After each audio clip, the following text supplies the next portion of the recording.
anh lại đây mà anh vẫn buông cánh tay để cho em tổn thương như vậy. Về bên ai anh có vui, anh có sống tốt hơn bây giờ. Ở nơi đây em vẫn nhớ, vẫn yêu anh dù anh quên rồi. Ngày anh đi em không khóc, em chỉ thấy xót xa trong lòng. Thời gian trôi làm anh thay đổi, hay vì ai mà anh gian dối. Đến bây giờ anh quay về thì em biết phải làm sao đây. Giữ chặt anh hay sẽ buông tay? Tại sao anh làm em đau như vậy? Ngồi trong đêm em chỉ mong ở bên ai anh được hạnh phúc. Ngày anh đi em suy nghĩ chẳng do em đã sai điều gì.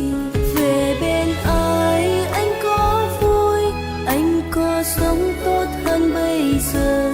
Ở nơi đây em vẫn nhớ, vẫn yêu anh dù anh quên rồi.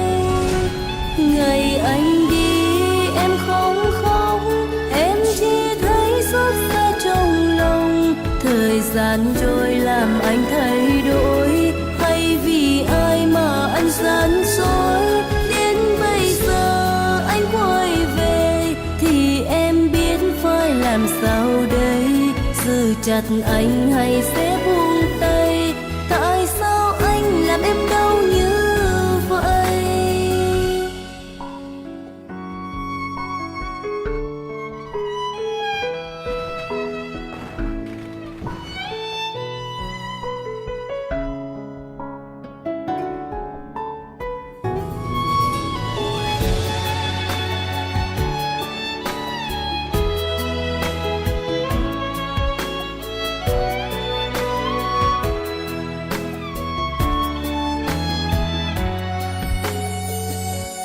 Ngày hôm qua em níu tay, em cố giữ chân anh lại đây.